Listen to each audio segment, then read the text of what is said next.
السلام علیکم ورحمۃ الله. دغه د سواد چې کوم واقعه وه تاسو به ټولو په سوشل میډیا کې یا په ټولنیزو رسنیو کې د ویډیو کتلي واقعا چې څوک احساس ولري او ضمیر ولري واقعا دردېږي. هغه یو فکر کوم یو ځای کې راغلی دی چې مقوله ده او که حدیث شریف دی، الله مې د غاړه نه بندي وي، سید القوم خادمهم، سردار د قوم چې هغه وی خادم کړي. خو دلته خبره برعکس ده چې څوک هم واک ته ورسېدل هغه د ډېر پکې ماشاءالله ښه دي، خو هغه ځینې درته دا وایم چې خپل وظیفې نه غفلت کوي، کومه دنده ورته سپارل شوې هغه صحیح سرته نه رسوي. فکر وکړه چې دا خلک 3 ساعته یا 2.5 ساعته دلته ولاړ، د دې څه فکر کوي چې دې خلکو ته به د چا مسؤلیت وي، هغې ته به زنګ نه وي ورغلی، هغې ته به خبر نه وي ورغلی، او نه خو بس عادي وګڼه ځکه وړي زما د کورنۍ غړي خونې دي.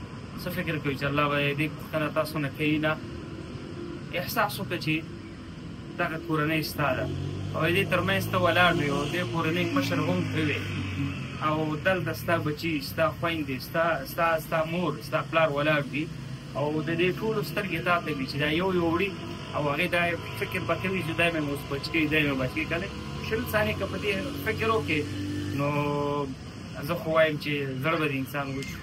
ډېره سخته وه، ډېره مشکله وه. نو همیش لپاره احساس داسې وکړئ چاته مسؤلیت سپارل کېږي باید په صحیح طریقه باندې او په صحیح توګه باید سرته ورسوي. او دویمه موضوع چې هغه خصوصا هغه خلک چې داسې واکداران یا داسې مسؤلین د هغې په سر ټاکل کېږي، دا ستاسو حق دی چې تاسو هغې د ګریوان نه راونیسئ، هغې نه خپل د حق پوښتنه وکړئ. دا نه چې یو څو ملګري پرې سر راووتل او د دې خبره سره خبره ختمه شوه، نه، د دې باید پوښتنه وشي، دې سره دې کېنول شي، دې ته باید سزا ورکړل شي تر څو کې آینده کې داسې پېښې تکرار نه شي. زموږ صف په وطن کې راګورو اکثره ځایو کې ځینې مسؤلین چې ماشاءالله ویښ وي، هغې مسؤلیت پذیره وي. تاسو هغه دا ویډیو کلیپ زه درته ښکاره کړم، یو کس په سیند کې په لغمان کې ایسار شوی، طیارې د کابل نه راځي یا د جلال آباد نه راځي، هغه پورته کوي، همدارنګه په لوګر کې. نو یو خبره ده، دلته هم موږ دردېږو، هلته هم موږ دردېږو.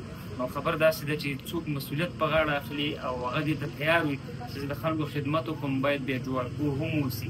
قوم ته لازمه دا ده چې دې پورته شي، ودرېږي، خپل دې دا مه وایه چې دا په ما باندې دا پېښه وشوه یا فرض کړه په دې کورنۍ وشوه، هغې لاړل. نه، سبا په تا هم راځي بله. دغه ټولنه کې زموږ تاسو ژوند کوو، د ټولنې حکمت دا دی، که هر سړی به په یو غره کې اړولي وو، په بل ځای کې اړولي، بل په بل ځای کې ژوند به یې کولو. چې موږ کوشش دا کوو چې مثلا په یو کلي کې ژوند وکړو، ځان ته کور هم نه وي، په دښته کې ټولنه ده. یا د جومات کې د جمع حکمت څه شی دی؟ حکمت د جومات دا دی چې یو بل له احوال نه خبر شي.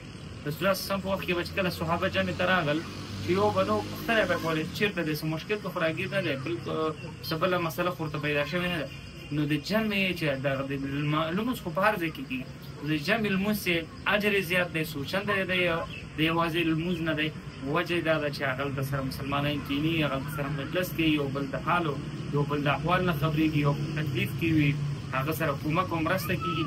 همداسې دا ټولنه چې موږ تاسو باید د یو بل درد احساس کړو. هغه وخت کې یو مؤمن مسلمان، کامل مؤمن مسلمان کېدی شي چې د یو بل مسلمان درد ته احساس. حدیث شریف دی، که چېرته د یو مؤمن مسلمان په سترګه درد وي، ته احساس وکړه چې یاره دا درد زما دی، بیا ته کامل مؤمن کېدی شي. همدارنګه مثلا لاس خوږېږي، دا احساس وکړه چې یاره دا درد زما دی، بیا ته هغه وخت کې سره یو کامل مؤمن مسلمان کېدی شي. دا کورنۍ لاړه 15-16 نفره دی لاړه، دا مسؤلین موږ تاسو هم یو، موږ به هم الله ته جواب ورکړو. هغه چې کوم یو څوک مسؤل خلکو هغې به هم الله ته جواب ورکړي. موږ به ولې مسؤلینو، موږ مسؤلین د ګریوان نه دي رانیولي چې ته ولې په خپل وخت باندې د دې مخ خدمت ته حاضر شوی نه یې، د دې د ژوند ژغورلو لپاره ولې حاضر شوی نه یې. نه تنها دا پېښه، داسې ډېرې واقعې کېږي. همیش لپاره باید سره اتفاق، اتحاد، یو بل درد باید خپل درد وګڼو، نو انشاءالله کامیابېږو هم او دښمن ته هم ماته ورکوي. ډېره مننه. السلام علیکم. دا ویډیو خو دې وکتل، زه غواړم یو بله موضوع در سره هم شریکه کړم، فقط یو دقیقه وخت دې غواړم. موږ داسې یو کاریکولم جوړ کړی دی چې هغه افغانان یا هغه مسلمانان چې د نړۍ په هر ګوټ کې، که په هر ملک کې، په هر وخت کې موږ تاسو ته استاد در معرفي کوو. په 2 میاشتو کې خپل د بچي روزنه داسې وګوره لکه ستا دې بچي ته چې موږ 2 کاله روزنه ورکړي. همدا اوس په دغه واتساپ نمبر باندې را سره اړیکه کې شه، ویب سایټ درته هم ښکاري، نو ویب سایټ ته هم لاړ شه وګوره. موږ قرآن کور اکیډمي جوړه کړې ده. هغه ورونه چې خبر نه هغې د خبر شي خپل بچي راځي دلته موږ سره په دغه اکاډمي کې شامل کړي تر څو پورې آینده یې روښانه یو بچی د داسې تربیه شي لکه تا چې تربیه کړې. زه پوهېږم ته مصروفه یې، ته به وظیفه لرې، ته به چوکیداري کوې، ته به ټیکسي چلې، خو دومره وس او توان او انرژي به تا کې نه چې ته کور ته راشي خپل بچی په اسلامي علم باندې سنبال کړي، همدارنګه خپل بچی هغه کلتور او عنعنات او آداب ورته وښیې. دا وخت به تا سره نه انشاءالله ستا دا بچی به موږ روزو او داسې وخت به راشي چې موږ ته به دعاګانې کوي. دا اوس په دې نمبر را سره کې اړیکه کې شه. الله مو خوشحاله لره. السلام علیکم ورحمت الله.